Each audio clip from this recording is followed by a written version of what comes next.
Good morning दोस्तों। आप लोग कैसे हैं? आशा करता हूँ आप लोग सभी ठीक होंगे। तो आज हम आप लोगों के लिए झारखंड जेटेट शिक्षक पात्रता परीक्षा का हम लोग प्रैक्टिस सेट 2 लाए हैं, ठीक है। इससे पहले मैंने सीडीपी का फर्स्ट प्रैक्टिस सेट कंप्लीट करवा दिया हूँ। तो जो कोई भी सीडीपी का नहीं फर्स्ट प्रैक्टिस सेट नहीं देखें तो वो देख लीजिएगा। और ये जेटेट का प्रैक्टिस सेट रहेगा जब तक आप लोगों का जेटेट का एग्जाम कंप्लीट नहीं हो जाता। उसी बेस पे हम क्वेश्चन लाए हैं जो आपको मतलब कि एग्जाम में ज़्यादातर संभावना है कि क्वेश्चन आएगा। और ये आपका 2012 और 2016 का मिक्स मतलब उस टाइप से मिला के कि किस कौन सा टॉपिक से किस टाइप का क्वेश्चन लिया गया, ठीक है। उसी पे बेस पे पीआईक्यू क्वेश्चन लाए हैं, जहाँ आपको दिख रहा होगा ये सब क्वेश्चन उसी के बेस पे पीआईक्यू क्वेश्चन है, ठीक है। तो आप लोग इस सबको जरूर लगाइएगा, क्या एग्जाम में मतलब एग्जाम में जाने से पहले तो जरूर लगा के जाइएगा, ठीक है। और ये पेपर 2 के लिए 6 to 8 के लिए, ठीक है। क्योंकि देखिए पेपर 2 जो है थोड़ा-सा लेंदी है, ठीक है, थोड़ा-सा टफ है। और जो पेपर 1 का भी तैयारी करते हैं तो इसको ज़रूर लगा सकते हैं, क्योंकि पेपर 2 जो थोड़ा-सा क्वेश्चन का लेवल थोड़ा-सा मॉडरेट रहता है, ठीक है। क्योंकि ये तो थोड़ा हाई लेवल का रहता है इसलिए मॉडरेट रहता है। तो सीडीपी आराम से कोई भी या बिहार टेट का या किसी के भी टेट का तैयारी करते हैं तो आराम से सीडीपी सब मिलता-जुलता क्वेश्चन रहता है, ठीक है। सीटेट में भी आपको ये क्वेश्चन काम आएगा, इसीलिए ऐसा नहीं कि सिर्फ जेटेट में जेटेट नहीं, ये हर एग्जाम के लिए काम आएगा, ठीक है। तो स्पेशली हम जेटेट के लिए चला रहे हैं। तो चलिए आज का हम पहला प्रश्न देख लेते हैं। निम्नलिखित में कौन सा कथन विकास के बारे में सत्य नहीं है? तो आपको बताना विकास के बारे में कौन सा कथन सत्य नहीं है। पहला, विकास अंतःक्रिया का फल है। दूसरा, विकास एक व्यवस्थित श्रृंखला का अनुगामी है। विकास एक व्यक्तिगत प्रक्रिया है। अब विकास विशिष्ट से सामान्य की ओर होती है। चलिए आप बताइए कौन सा कथन सही नहीं है, बताना है। चलिए आप लोग बताने की कोशिश कीजिए। क्या हो जाएगा सही आंसर? ऑप्शन नंबर डी क्या है? विकास एक विशिष्ट से सामान्य की ओर होता था। ऐसा नहीं होता, विकास क्या था? सामान्य से विशिष्ट की ओर होता है, याद रखिएगा। सामान्य से विशिष्ट की ओर जाता है, तो ये याद रखिएगा। विशिष्ट की ओर, ठीक है। तो ये याद रखिएगा, विशिष्ट की ओर जाता है तो सामान्य से ये विशिष्ट की ओर आगे बढ़ती है, ठीक है। तो ये याद रखिएगा, ठीक है। चलिए अब विकास के बारे में आता है तो विकास के बारे में जानते हैं। विकास में क्या है? विकास में 2 प्रकार का, एक गुणात्मक भी होता है, मात्रात्मक भी परिवर्तन होता है, ठीक है। विकास के अलग-अलग सिद्धांत भी है, विकास के कौन-कौन 4 प्रकार भी होते हैं, ठीक है। तो वृद्धि विकास के 4-4 प्रकार होते हैं, तो वो सभी आप लोग याद रखिएगा, ठीक है। जैसे कोई शारीरिक विकास होता है, सामाजिक विकास होता है, मानसिक विकास होता है, सामूहिक विकास होता है, ठीक है। फिर विकास में 2 प्रकार का होता है, एक होता है मतलब कि क्या होता है, ग्रॉस मोटर स्किल आता है, ठीक है। तो ये सब याद रखिएगा, ग्रॉस मोटर स्किल, एक फाइन मोटर स्किल होता है।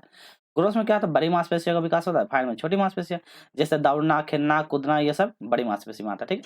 फाइन में मतलब छोटी उंगलियों से पेन के माध्यम से ड्राइंग बनाना, पेंटिंग बनाना, ये सब जो एक्टिविटी है, ये इसके अंतर्गत है, ठीक है। फिर विकास में ये भी आता है, जैसे एक वृद्धि होता है, एक मतलब क्या होता है, एक वृद्धि होता है, एक वर्ग विकास होता है, तो डेवलपमेंट और वृद्धि विकास अलग-अलग विकास के अलग-अलग चरण। विकास में क्या होता है? गुणात्मक परिवर्तन होता है, ठीक है। तो ये सब मतलब एग्जाम में आपको याद रखना होगा, ठीक है।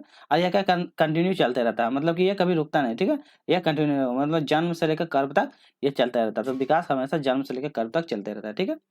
विकास के फिर अलग-अलग प्रकार होता है, जैसे शेषावस्था होता है, पूर्व बाल्यावस्था होता है, तो मतलब विकास का अलग-अलग सिद्धांत होता है, तो ये याद रखिएगा। जैसे ये थोड़ा-सा बता देते हैं, विकास का क्रम है, जैसे शेषावस्था कब होता है? शेषावस्था 0 से 2 वर्ष के अंतर्गत में शेषावस्था होता है। एग्जाम में पूछा जाता है अर्ली चाइल्डहुड अवस्था 2 से 6 वर्ष की अवस्था में होता है, तो ये बहुत ज़्यादा इंपॉर्टेंट नहीं पूछता है। फिर उत्तर बाल्यावस्था 6 से लेकर 12 वर्ष की अवस्था में होती है, तो ये अवस्था एग्जाम में कभी-कभी पूछा जाता है, तो ये ज़रूर याद रखिएगा, ठीक है। चलिए, तो फिर हम लोग आगे की बढ़ते हैं, क्वेश्चन नंबर 2 के लिए चलते हैं। फिर इस तरह डिटेल में एक्सप्लेन करेंगे। क्वेश्चन में बालकों को की सोच क्या अमूर्त अमूर्त मतलब एब्स्ट्रैक्शंस की से मतलब कि मूर्त की ओर अनुभव एवं प्रत्यक्ष होता है। तो पहले अमूर्त से लेकर मूर्त की ओर जाता है, तो ये अवस्था क्या है? 7 से लेकर 12 वर्ष तक, 12 से बस मतलब 12 प्लस वर्ष तक, 2 से लेकर 7 वर्ष तक, और उसमें जन्म से 2 वर्ष तक। तो बताइए ये कौन दिया था और बताइए कि अमूर्त से लेकर मूर्त की ओर जाता है। चलिए ये बताइए। चलिए तो देख लेते हैं क्या हो जाएगा। 2 का ए नंबर तो क्या ये होता है अमूर्त से मूर्त की ओर, ठीक है। तो ये भी याद रखिएगा आप लोग, अमूर्त से मूर्त की ओर, ठीक है। देखिए इसमें क्या बताया था, मतलब ये वाला जो कौन बताया, जीन पियाजे ने दिया था, ठीक है। तो याद रखिएगा जीन पियाजे का सिद्धांत है, जीन पियाजे, ठीक है। जीन पियाजे ने 4 सिद्धांत दिया था, पहले बता देते हैं, फिर उसके बाद क्वेश्चन में हम लोग डिस्कस करेंगे, ठीक है। कौन कौन था? SPCF, याद रखेंगे इंग्लिश में SPCF से। एस मतलब सेंसरी मोटर मतलब संवेदना मतलब संस्कृति मतलब बच्चों को छू के स्पर्श करके जो छोटा सा लगता है 0 से 2 वर्ष की अवस्था, यही बोलता है जन्म से 2 वर्ष की अवस्था जो होता है ना, ये सेंसरी मोटर स्किल का अंतर्गत में, ठीक है। पी मतलब प्री कन्वर्सनल जो जो 2 से कितना 2 से 6 वर्ष की अवस्थाएं होती है, तो इसी को बोलता है प्री कन्वर्सनल, ठीक है। फिर उसका ये होता है कंक्रीट, कंक्रीट मतलब ये वाला, तो क्या होता है कंक्रीट मतलब 2 से लेकर 7 मतलब 2 से 6 वर्ष होता है, फिर 7 से लेकर 11 वर्ष। जो ये वाला अवस्था होता है इसी को बोलते हैं मूर्त अवस्था, ठीक है, याद रखिएगा मूर्त अवस्था है। इस तो इसी में जो बोला है ना मूर्त अवस्था है, तो ये होता था 7 से लेकर 11 वर्ष। इसी में क्या होता है, बच्चा क्या करता है, संरक्षण करना बच जाता है, मतलब कि भेदभाव करना चाहिए। जैसे पानी का ये प्रक्रिया है, 2 बोतल है, तो इसमें बड़ा और छोटा वाला में देंगे पानी का, तो वो इसमें भेदभाव करना सीख जाता है, ठीक है। और एक होता है फॉर्मल, जो क्या होता है 7 से मतलब ये 12 वर्ष की अवस्था है, जो ये फॉर्मल होता है, ठीक है। तो ये चौथी अवस्था है, ठीक है। तो ये जीन पियाजे कितनी अवस्थाएं होती है ये याद रखिएगा। जीन पियाजे क्या है, उसका सिद्धांत दिया था संज्ञानात्मक विकास का सिद्धांत दिया था, ठीक है, संज्ञानात्मक। तो ये इंपॉर्टेंट रखिएगा, जीन पियाजे ने संज्ञानात्मक, ये भाषा संस्कृति को महत्व नहीं दिया था, ठीक है। तो ये भी याद रखिएगा। तो ये सिर्फ संज्ञानात्मक को ध्यान दिया था, मध्य नजर में रखें, इसको काम किया था, ठीक। इतना सारा याद रखिएगा, जीन पियाजे से क्वेश्चन बनता ही है, ठीक। चलिए हम लोग क्वेश्चन नंबर 30 की ओर बढ़ते हैं। मानव विकास किन दोनों में योगदान का परिमाण है। तो मानव का विकास, जो मानव का विकास होता है किनके मिश्रण से होता है, ठीक है। तो पहला है अभिभावक एवं अध्यापन का, ऑप्शन नंबर बी सामाजिक एवं सांस्कृतिक कारकों का, ऑप्शन नंबर सी वंशागत एवं वातावरण का, और ऑप्शन डी इनमें से कोई नहीं। तो बताइए मानव का विकास में किसका सबसे ज्यादा महत्व होता है, अभिभावक का होता है, समाज का होता है, या वंशागत, या इसका होता है। तो क्या होता है, ऑप्शन नंबर सी इसका सही हो जाएगा, ठीक है। क्या होता है, हेरेडिटी इन्वायरमेंटल। तो याद रखें हेरेडिटी और इन्वायरमेंटल का सबसे ज्यादा महत्व होता है। हेरेडिटी की बच्चा का जो हेरेडिटी है वंशागत, बच्चा जिस प्रकार का बच्चा में होता है वंशागत में नॉर्मल रहता है, ठीक है। जैसे कि किसी के मम्मी पापा यदि तेज है तो फिक्स है कि उसका बेटा बेटी भी लगभग लगभग तेज होगा, ठीक, इतना तो है। बट क्या कहता है वातावरण में क्या कहता है उसको पोषण मिलता है, वातावरण में उसको शक्ति मिलता है, वातावरण में ही बच्चा खेल खेल के क्या कहता है विकास होता है। तो यदि उसका बच्चा तेज है तो उसको यदि वातावरण खराब मिल जाता है, इस तरह या खराब वातावरण मिल गया तो क्या कहता है वो भटक जाता है, वो फिर सक्सेस नहीं कर पाता। फिर किसी का बच्चा का देखते हैं वो नॉर्मल रहता है, ठीक है, स्टार्टिंग में नॉर्मल रहता है, बट उसको यदि वातावरण अच्छा मिल जाता है, ठीक है, तो क्या कहता है वातावरण से वो अच्छा कर लेता है, अच्छा करने लगता है। तो अब देख पे करते हैं समाज में, ठीक है।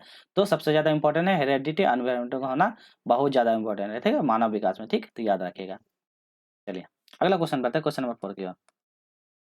निम्नलिखित में से कौन जीन पियाजे के अनुसार बौद्धिक विकास का निर्धारण तत्व नहीं है। तो बौद्धिक विकास का कौन तत्व नहीं पूछा है, ठीक है, नहीं, हमेशा एग्जाम में ना नहीं देख के कीजिएगा, ठीक है।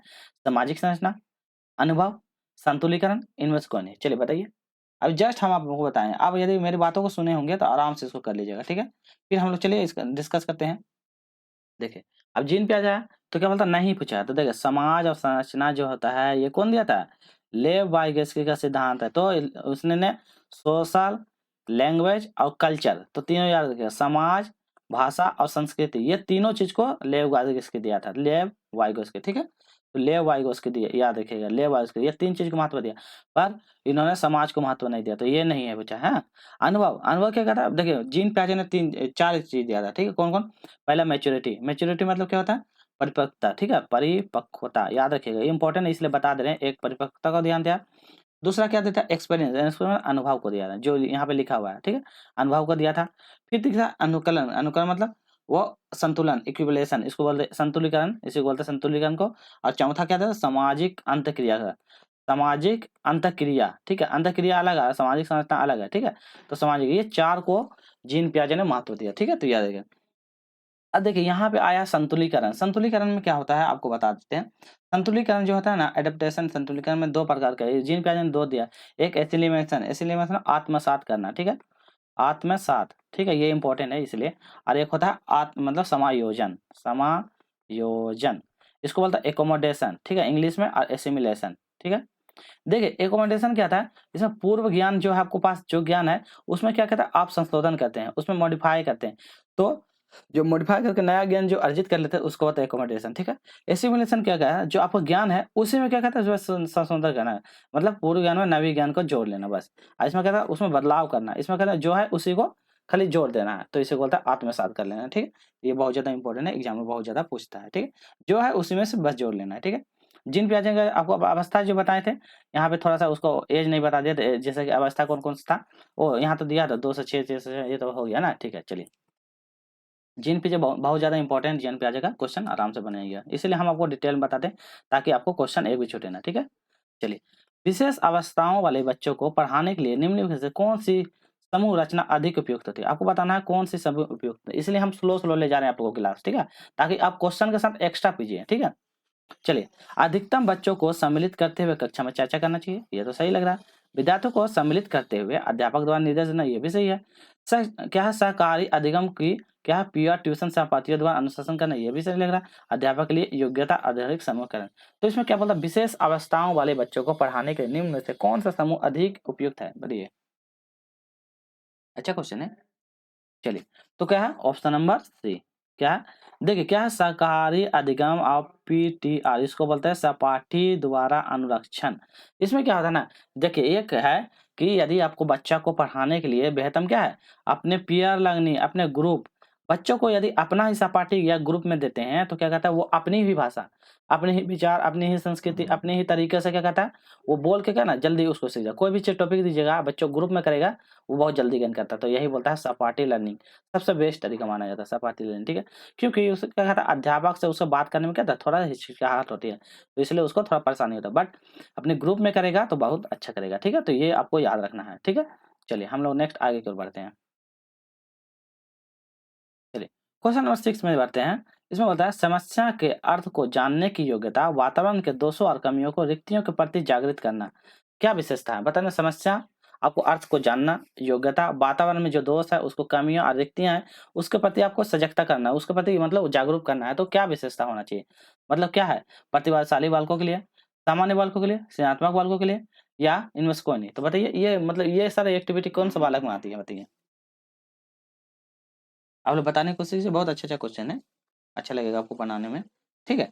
तो क्या होगा क्रिएटिव बच्चे, तो याद रखिए ऑप्शन नंबर सी क्रिएटिव बच्चे। जो क्रिएटिव बच्चे जो होते हैं इसी को क्या कहते हैं मतलब ये कौन-सा दिया था आइजैक कैंसर, तो बताइएगा इसका वैज्ञानिक नाम था आइजैक, ठीक है। आइजैक ने दिया था, इसके बारे में बताया था आइजैक ने कि क्या बताया सृजनात्मक बालक क्या करना नए-नए ज्ञान को खोजने, उत्पत्ति करना, चिंतन, परंपरा ये सब करने में वो क्या करता है वो ज़्यादा एक्टिव होता है, ठीक है। जिसके कारण क्या है ऐसे बालक क्या करता है हमेशा समस्या को खोजना और वातावरण के साथ प्रति खोजने में जागरूक रहता है, ठीक है। गिफ्टेड बच्चे क्या होता है जिसका आईक्यू कितना है 130 प्लस होता है, तो इसका आईक्यू 130 प्लस याद होता है, याद रखिएगा गिफ्टेड बच्चे। इसमें भी क्या था अच्छा एक्टिविटी रहता है जो हमेशा क्या है चंचल यह रहता है।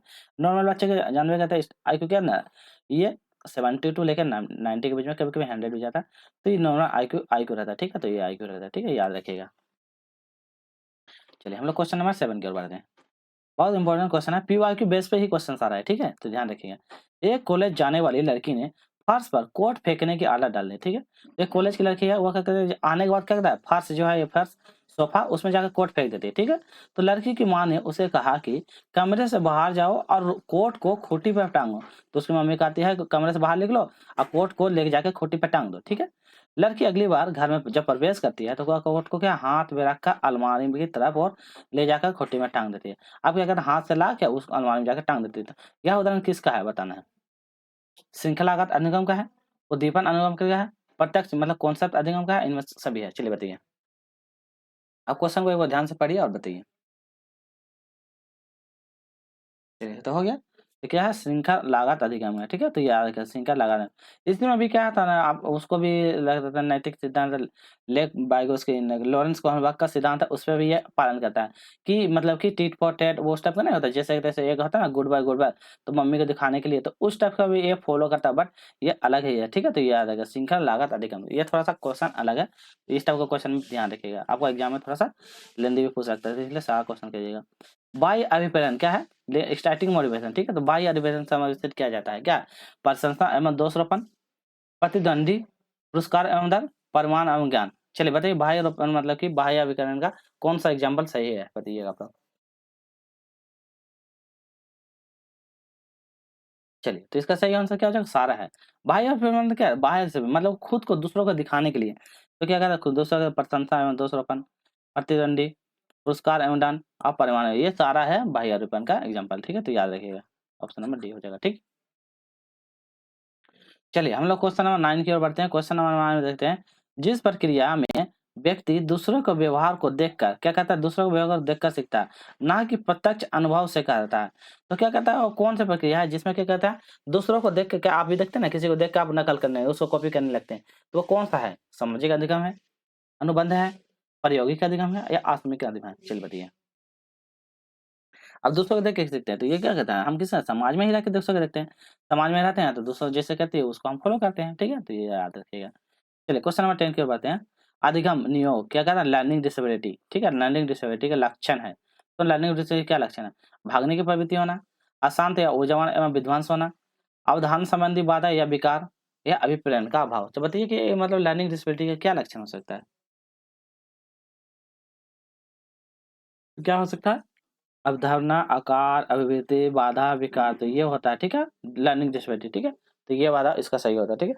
देखिए इसमें क्या होता है, लर्निंग डिसेबिलिटी बहुत सारा है, ठीक है। जैसे डिस्कैलकुलिया, ठीक है, डिस्कैलकुलिया मतलब डिस्कैलकुलिया जिसको गणन से प्रॉब्लम है, ठीक है, गणन मतलब गिनती करना, जोड़ गुणा घटा करने में, ठीक है। जैसा आता है डिस्फेजिया, डिस्फेजिया, SIY डिस्फेजिया मतलब जिसको भाषा, अपनी भाषा के बोलने की प्रवृत्ति में दिक्कत हो रहा है, ठीक है। जैसे फिर होता है और क्या है, जैसे कि और क्या आता है, जैसे कि क्या-क्या बोलते हैं? चलिए जैसे डिस्लेक्सिया, ठीक है, डिसलेक्सिया, ठीक है, डिसलेक्सिया जिसको पढ़ने में मतलब पठन से दिक्कत रहता है, ठीक है। तो ये सब जानिए, ठीक है। डिस्फेजिया भी बता दिए। अफेजिया जिसको भाषा से दिक्कत है, अफेजिया होता है, ठीक है। डिस्फेजिया नहीं, अफेजिया। अफेजिया होता है जिसको भाषा से प्रॉब्लम है, ठीक है। याद रखिएगा आप लोग। डिस्ग्राफिया जिसको, हाँ, डिस्ग्राफिया एग्जाम में पूछा जाता है। डिसग्राफ, ग्राफ मतलब जिसको लिखने से दिक्कत है, ठीक है।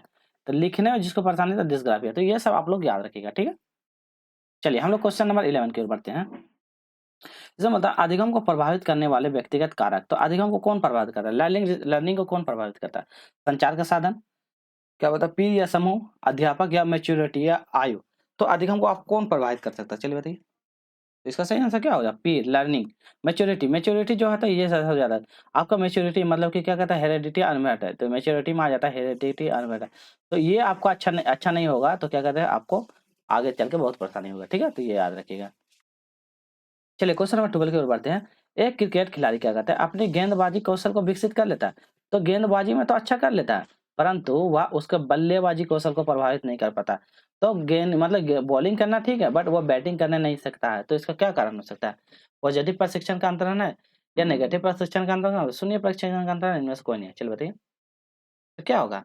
ये एक प्रकार का शून्य शून्य प्रशिक्षण का अंतर्ग्रंथ है, ये अलग ही सिद्धांत है। तो ये कहता है शून्य प्रशिक्षण का अलग है, ठीक है। तो ये शून्य प्रशिक्षण, ठीक है। चलिए क्वेश्चन नंबर 13 की ओर बढ़ते हैं। निम्नलिखित में से कौन सा कथन किसी व्यक्ति के मानसिक स्वास्थ्य, याद रखिए मानसिक स्वास्थ्य को उत्तम रूप से प्रदर्शित करता है?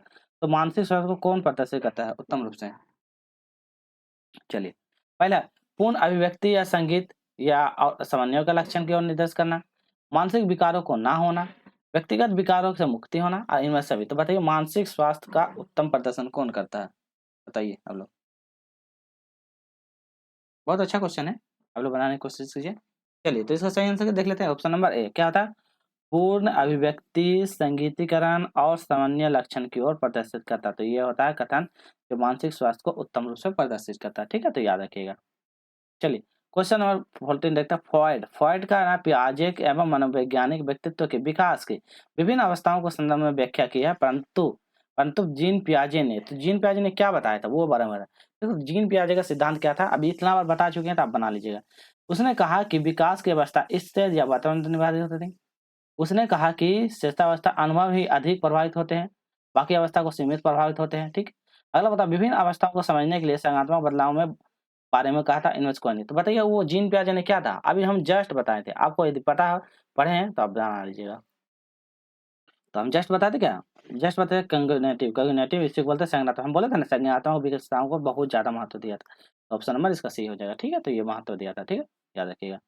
चलिए गिलफोर्ड का वैज्ञानिक के बारे में आ गया। तो इसने क्या कहा, अभी सारी चिंता देखिए कन्वर्जन थिंकिंग, ठीक है, ये बहुत ज्यादा है। तो प्रयोग किसके समान अर्थ में किया जाता है? तो कन्वर्जन थिंकिंग किसके लिए होता है? बुद्धि के लिए, सृजनात्मक के लिए, बुद्धि या सृजनात्मक दोनों के लिए, इनमें से कोई नहीं। तो कन्वर्जन थिंकिंग किसके लिए होता है? बेस्ट किसके लिए होता है बताइए? तो किसके लिए होता है? ये बुद्धि के लिए होता है, ठीक है, आईक्यू, ठीक है, इंटेलिजेंस, इंटेलिजेंस के लिए होता है कन्वर्जन थिंकिंग, सबसे अच्छा रहता है, ठीक है। चलिए अगला क्वेश्चन है, निम्नलिखित में से कौन सा कथन रुचि के बारे में सत्य नहीं है? तो रुचि आपका इंटरेस्ट के बारे में है, ये क्वेश्चन अलग है। इसको बनाने की कोशिश कीजिए कौन सा सही नहीं पूछा, ठीक है। या जन्मजात और अर्जित दोनों होते हैं, ये समय के अनुसार बदलती रहती है, रुचि योग्यता अभिक्षमताओं से संबंधित नहीं होते हैं, और इसके बाद रुचि व्यवहार आकर्षण एवं विकर्षण प्रतिबिंब नहीं होते। चलिए बताइए, नहीं पूछा है ना, नहीं को भी ध्यान दीजिए। जहां नहीं बोलेगा तो नहीं, तो देखिए दो पॉजिटिव है, इसको काट दीजिए। अब दो को बचा है, इसमें बनाने की कोशिश कीजिए। चलिए तो क्या हो जाएगा, ये क्या कहता है, रुचि योग्यता और अभिक्षण क्षमताओं की ओर संबंधित नहीं होता है। वास्तव में होता है पर इस पर नहीं होता है, तो ये दोनों, ठीक है, तो ये दोनों याद रखिएगा, ठीक। चलिए, अभिवृत्ति, अभिवृत्ति मतलब एटीट्यूड, ठीक है, एटीट्यूड क्या होता है, चलिए 4 ऑप्शन है एटीट्यूड के बारे में। यह भावनात्मक प्रवृत्ति जो अनुभव के द्वारा संगठित होकर किसी वैज्ञानिक द्वारा वस्तु की पसंद नापसंद की ओर प्रतिक्रिया करती है, पहला बोलता है, ठीक है। दूसरा बोलता है यह एक ऐसी विषय है जो व्यक्ति की योग्यता का परिचारक करता है, जिसे क्रियाबद्ध विशिष्ट प्रशिक्षण ज्ञान कौशल सीखा जा सकता है, ठीक है, ये बोल रहा है। और अगला बोलता है इनमें की बीज क्षमता जो कि विशिष्ट प्रकार की होती है, तो बताना है कि एप्टीट्यूड, ठीक है, एप्टीट्यूड पढ़े होंगे, ठीक है, तो एप्टीट्यूड कौन सा हो जाएगा, ठीक है, बताइए, और बताइए फिर हम लोग आगे को बढ़ते हैं। चलिए, तो देखते हैं, यह कहता है ऑप्शन नंबर डी इसका सही हो जाएगा, क्या हो जाएगा, ऑप्शन नंबर डी इसका सही हो जाएगा, ठीक है।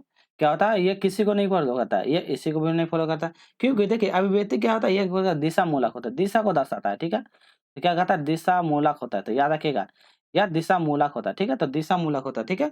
और इसमें पसंद नापसंद ये सबको कोई मतलब नहीं होता है, तो पसंद नापसंद कोई मतलब, इसमें क्या है योग्यता और विशिष्ट प्रशिक्षण ज्ञान कौशल इसका भी कोई, क्योंकि ये दिशा को दर्शाता है, तो ये सब कोई मतलब नहीं है, ठीक है, तो ये देखिएगा, चलिए, ठीक है, तो याद रखिएगा। चलिए अगला क्वेश्चन कहते हैं, क्वेश्चन नंबर 18, ये भी अच्छा है। व्यक्तिगत एवं बुद्धि वंशानुक्रम की है, तो व्यक्तिगत और बुद्धि वंशानुक्रम है, क्या है, नाम मात्र भूमिका है, महत्वपूर्ण भूमिका है, अपूर्णीय भूमिका है या आकर्षक भूमिका, तो व्यक्ति और बुद्धि में पूछा है।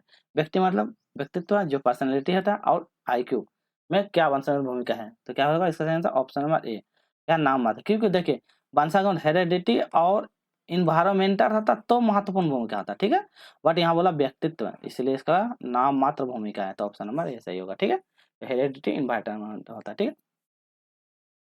चलिए अगला करते हैं, जिन इच्छाओं की पूर्ति नहीं होती है उनका भंडार निम्नलिखित में से है। मान लो हमारी इच्छा है, इच्छा की पूर्ति नहीं होती है, तो भंडार निम्नलिखित में से कौन सा होगा, इदम होगा, अहम होगा, परम अहम होगा, इदम और हमदम होगा। चलिए ये बहुत अच्छा क्वेश्चन है, डिस्कस करेंगे फिर हम लोग अच्छे से। तो क्या होगा, ये इदम होगा, ठीक है, तो क्या होगा इदम। अब जानते हैं इदम क्या होता है, अहम होता है, परम अहम क्या होता है, इसके बारे में जान लेते हैं। देखिए इदम क्या होता है, इसमें क्या होता है इच्छाओं और भंडार की मानव की अचेतना मन से होता है, ठीक है। इदम का संबंध क्या होता है, अचेतना मन से होता है, इसीलिए इच्छाओं और भंडार की में इदम का होना जरूरी है। तो जिसकी पूर्ति नहीं होती है भंडार की जब खाली याद रखेगा, जब भी भंडार की आएगा तो इदम लगाइएगा, ठीक है, इतना हो गया। अहम होता है, इसका संबंध क्या है मानव के चेतना से होता है, तो अहम का मतलब मानव चेतना से, याद रखिएगा मानव चेतना से, ठीक है, तो मानव चेतना से होता है, ठीक है, याद रखिएगा। फिर बोलता है परम अहम, परम अहम होता है सामाजिक परिवेश से, समाज किस तरह रहता है, सामाजिक परिवेश, तो सामाजिक में समाज का परिवेश है, ठीक है, तो परिवेश से याद रखिएगा, तो समाज का परिवेश क्या है उससे इससे संबंध है, ठीक है, तो इतना याद रखिएगा। चलिए, डिफेंस मैकेनिज्म बहुत ज़्यादा अच्छा क्वेश्चन है, आप लोग बीएड में भी पढ़े होंगे।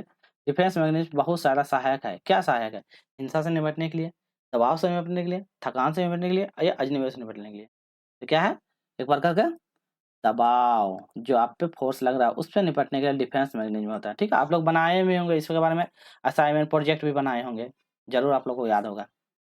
चलिए, शारीरिक नियोक्ता वाले व्यक्ति के लिए निम्नलिखित में से कौन सी युक्ति रक्षा तंत्र में सबसे संतोषजनक होती है, ये भी है डिफेंस में सबसे संतोषजनक युक्ति कौन सी होगी, क्या है तात्मिकता, इसको बोलता है आइडेंटिफिकेशन, दूसरा विभेदीकरण मतलब रियलाइजेशन, ऑप्शन नंबर सी बोलता है अतिकल्पना मतलब फैंटेस्टी, इनमें से कोई नहीं। चलिए बताइए, ये सब आप लोग किए होंगे तो आप लोगों को याद होगा, तो क्या होगा अतिकल्पना मतलब फैंटेस्टी, ये बहुत ज्यादा अच्छा है, बढ़िया बेस्ट है, ठीक है, तो ऑप्शन नंबर सी इसका सही हो जाएगा, ठीक।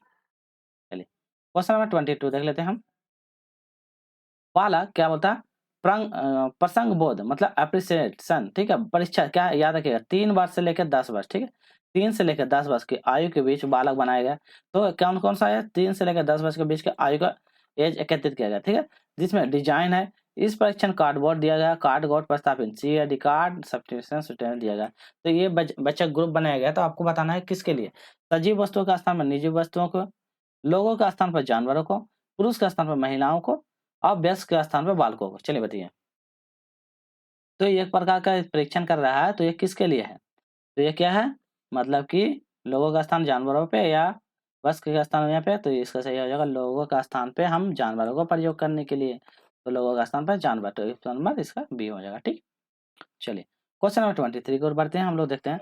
आपको वीडियो अच्छी लगी होगी तो लाइक शेयर सब्सक्राइब जरूर कीजिएगा। हम आपको झारखंड जेटेट का पूरा कंप्लीट करवाएंगे। सीडीपी, एसएसटी, हिंदी, इंग्लिश सारा कंप्लीट करवाएंगे। बस प्रैक्टिस कीजिएगा, वो लोग एग्जाम में अच्छा कर लीजिएगा, ठीक है। सृजनात्मक पोषण के लिए एक अध्यापक को निम्नलिखित में से किस विधि की सहायता लेनी चाहिए? तो आपको बताना, सृजनात्मक पोषण के लिए अध्यापकों को किस विधि का सहायता लेनी चाहिए? विचार बेस के लिए, ब्रेनस्टॉर्मिंग के लिए, ऑप्शन में व्याख्यान विधि के लिए, दृश्य श्रवण सामग्री के लिए, इनमें से कोई नहीं। चलिए बताइए, तो कौन विधि का सहायता लेना जरूरी है? चलिए तो हम लोग आगे बढ़ते हैं और देख लेते हैं सही से। तो हम लोग क्या, ब्रेन स्टॉर्मिंग बहुत अच्छा है। ब्रेन स्टॉर्मिंग क्या होता है? बच्चों को हमेशा स्वतः छोड़ देने, ठीक है। अपने से बच्चे खुद से करेगा, खुद से एक्टिविटी करेगा, एकदम फ्रीडम होकर करेगा, स्वतंत्र रूप से करेगा, तो यही होता है ब्रेन स्टॉर्मिंग, सबसे बेस्ट होता है, ठीक है। तो क्या कहता है, अध्यापक को ये विधि का अपनाना चाहिए। बच्चों को खुद से ग्रुपिंग में या अपने के द्वारा अपने स्व करके, मतलब खोज विचार करके करने की सारी एक्टिविटीज में करवाता है, ठीक है। तो ब्रेन स्टॉर्मिंग सबसे बेस्ट होता है। व्याख्यान विधि, लेक्चर, आपसे भी लेक्चर दीजिएगा, बच्चों प्रॉपर नहीं करवा, डिस विधि, ये भी बेस्ट नहीं होता है, ठीक है। तो याद रखिएगा। चलिए, दृश्य सामग्री किसके लिए होता है? जिसको सुनाई नहीं देता है, ठीक है, तो उसको हम क्या दिखा के उसको कर सकते हैं, ठीक है। निम्नलिखित में कौन सा कथन सत्य नहीं पूछा है? हाँ, नहीं देखिएगा। पहला है, आवश्यकता वंचना शारीरिक अवस्था है, नहीं है। अंतर्गत मतलब ड्राइव अवस्था मनोवैज्ञानिक परिमाणिक है। अवस्था अंतर्गत समान नहीं है बल्कि समांतर है। अवस्था है मूल प्रवृत्तियां आंतरिक जैविक वाले। तो आपको बताना है कौन सा कथन सत्य नहीं पूछा है। हाँ, चलिए तो इसका सही हो जाएगा ऑप्शन नंबर ए। क्या है इसका? ऑप्शन नंबर ए हो जाएगा, अवसर वंचना। वंचना शारीरिक अवस्था नहीं है, ऐसा नहीं है कि शारीरिक अवस्था नहीं है, शारीरिक अवस्था है बट उसमें नहीं बोलता, ठीक है। बाकी ये सब पॉजिटिव पॉजिटिव पॉजिटिव है, ठीक है। चलिए अगला क्वेश्चन, क्वेश्चन नंबर 25 देख लेते हैं। इसमें शिक्षा का अधिकार, ठीक है। एनएपी एनएपी एनएपी क्या 2009 में एक क्या है, अध्यापक के लिए न्यूनतम कार्य करने या घंटे या प्रति सप्ताह, तो मतलब पूरा सप्ताह का बोलता है रिकॉर्ड, कितना घंटे तक कार्य कर सकता है? 40 घंटे, 45 घंटे, 50 घंटे या 55 घंटे? चलिए बताइए क्या हो जाएगा इसका सही आंसर? Option number B. कितना? 45 घंटे मिनिमम आपको काम करना ही पड़ेगा स्कूल में, ठीक है। तो ये याद रखिएगा, ठीक है। चलिए अगला क्वेश्चन रखते हैं। शिक्षा का अधिकार एनईपी क्या है, 2009 2009 में एक क्या है, अध्यापक को निम्नलिखित में से किसका दायित्व पूरा करना होगा? तो ये शिक्षा का अधिकार 2009 के अंतर्गत बताया है कि अध्यापक को कौन सा दायित्व पूरा करना पड़ेगा। पहला है, विद्यालय में नियमित रूप से समय पर उपस्थित होना, ठीक। दूसरा है, पाठ्यक्रम का संचालन पूरा करना होगा। ये संपूर्ण पाठ्यक्रम को निर्धारित करते समय में पूरा करना होगा। इनमें से कभी तो बताइए कि इसका जो उद्देश्य क्या था? बताइए क्या उद्देश्य था? विद्यालय को मतलब समय पे उपस्थित होना, ये तो सही है। पाठ्यक्रम संचालन भी पूरा करना, मतलब पाठ्यक्रम को पूरा कंप्लीट करना है टाइम पे। और संपूर्ण पाठ्यक्रम निर्धारित समय पे पूरा करना होगा, ठीक है। संचालन सही रूप से करना होगा, समय पे, तो ऑप्शन नंबर डी इसका सही होगा, ठीक है। चलिए क्वेश्चन नंबर 27 की ओर बढ़ते हैं। चलिए इसमें क्या बोलता है, राष्ट्रीय पाठ्यक्रम रूपरेखा 2005, तो क्या 2005 शांति शिक्षा, क्या शांति शिक्षा बढ़ावा देने के लिए अनुशंसा की गई है। इसमें क्या बताया, पाठ्यक्रम की रूपरेखा निम्नलिखित में से कौन सा सूचीबद्ध किया गया है? तो किसको लिया गया है? पहला है, महिलाओं के प्रति आदर एवं जिम्मेवारी को दृष्टिकोण को विकसित करना और कार्यक्रम को आयोजित किया जाना। ऑप्शन में भी बोलता है नैतिक शिक्षा को बढ़ावा देना, इसलिए शैक्षिक शिक्षा को अलग विषय के रूप में पढ़ाना, इसलिए शांति शिक्षा को पाठ्यक्रम में सम्मिलित करना। तो बताइए ये किसके लिए बढ़ावा देने के लिए किया गया? तो ये महिलाओं को क्या है, महिलाओं के प्रति आदर, जिम्मेवारी, दृष्टिकोण को विकसित करना और कार्य आयोजन करना, ठीक है, उसके लिए ये लाया गया है, ठीक है। चलिए क्वेश्चन नंबर 28, राष्ट्रीय पाठ्यक्रम रूपरेखा 2005, ठीक है, 2005 से बातचीत की गई है। क्या क्या क्या है, ज्ञान अस्थायी व दिशा दिया जाता है, का विकास होता है और इसकी संरचना की जाती है। मतलब ज्ञान अस्थायी व दिशा दिया जाता है और ज्ञान का विकास इसकी संरचना के अनुसार की जाती है। दूसरा बता, शैक्षणिक केंद्र के विषय केंद्र में होना चाहिए, तो मतलब शैक्षणिक केंद्र से विषय केंद्र की ओर होना चाहिए। अब विद्यार्थी केंद्रित मतलब लर्निंग कॉन्सेप्ट से अध्यापक केंद्रित की ओर होना चाहिए, इनमें से नहीं। तो ये बताइए कौन सा इसका राष्ट्रीय पाठ्यक्रम रूपरेखा रूपरेखा 2005 की बात की गई है? चलिए बताइए तो क्या हो जाएगा ये? इसी के बारे में बात किया गया है कि ज्ञान अस्थायी व दिया जाना चाहिए और ज्ञान विकास से होता है, उनकी संरचना की जानी चाहिए, ठीक। तो यही रूपरेखा इसका तैयार किया गया था 2005 का, ठीक। चलिए अगला क्वेश्चन है, क्रियात्मक अनुसंधान एक्शन रिसर्च का क्या उद्देश्य है? तो क्रियात्मक अनुसंधान का क्या रिसर्च है? पहला, नवीन ज्ञान की खोज करना, शैक्षणिक परिस्थितियों में व्यवहार विज्ञान, ठीक है। अगला बता, विद्यालय तथा कक्षा में शैक्षणिक कार्य प्रणाली में सुधार लाना, और इनमें से सभी। तो बताइए इसमें क्रियात्मक अनुसंधान का क्या उद्देश्य है? देखिए, आप एक चीज़ याद रखिए, झारखंड के एग्ज़ाम में जब भी इनमें सभी रहेगा ना, तो ज़्यादातर उसको उसी को प्रेफ़रेंस कीजिएगा, ठीक है? तो उसका सही आंसर ऑप्शन नंबर सी हो जाएगा, विद्यालय तथा कक्षा में शैक्षणिक कार्यप्रणाली में सुधार करना, तो ये उसका उद्देश्य था, ठीक है, क्रियात्मक का। चलिए आज का अंतिम प्रश्न देख लेते हैं, क्वेश्चन नंबर 30। इसमें बोलता है राष्ट्रीय पाठ्यक्रम रूपरेखा 2005। देखिए इसलिए हम 2005, 2009 को बार-बार इसलिए लाएँ क्योंकि ये पीवाईक्यू मतलब प्रीवियस क्वेश्चन में इसी टाइप का क्वेश्चन आया है, ठीक है? इसलिए हम इसको ज़्यादा टारगेट लेके करें। फिर उसके बाद एनईपी 2020 को लेके करेंगे, ठीक है? तो अंतर्गत बताना है परीक्षक सुधारों निम्नलिखित में से कौन-सा सुधार को सुझाव दिया गया है, ठीक है? तो बताना सुधारों में कौन-सा सुधार को सुझाव दिया गया था। पहला खुली पुस्तक परीक्षा, सतत निरंतर व्यापक मूल्यांकन, सामूहिक कार्य मूल्यांकन, इनमें से सभी। चलिए तो क्या हो जाएगा इसका option number C, option number D, ठीक है? चलिए तो इसमें क्या हो जाएगा, देखिए खुली शिक्षा बच्चों को खुली शिक्षा के लिए भी प्रोवाइड किया गया था। सतत देना, सतत और निरंतर व्यापक मूल्यांकन करते रहना और सामूहिक कार्य, बच्चों को ग्रुप में रख के भी सिखाना, ठीक है? तो ये सारा चीज़ इसमें एनईपी 2005 की रूपरेखा तैयार करने में दिया गया, ठीक है? आपको क्या करना है, वीडियो अच्छी लगे तो क्या करना है, लाइक करना है। ज़्यादा से ज़्यादा दोस्तों के साथ करिए और जो कोई भी है नए तो चैनल को सब्सक्राइब कर लीजिएगा ताकि हम जेटेट का आपको पूरा का पूरा कंप्लीट करवाते रहें, ठीक है? फिर हम कल मिलेंगे नेक्स्ट में और उत्पाद सिपाही का खोटा का जल्द ही आप लोगों का प्रैक्टिस एमसीक्यू सीरीज आने वाला है, तो चैनल पे जुड़ जाइए। एमसीक्यू आप लोगों को जो कोई उत्पाद का दौड़ वगैरह निकालनी है, उसका तैयारी करना चाहते हैं तो खोटा का और जीके जीएस का जो कंटिन्यू उत्पाद सिपाही का साथ चल ही रहा है।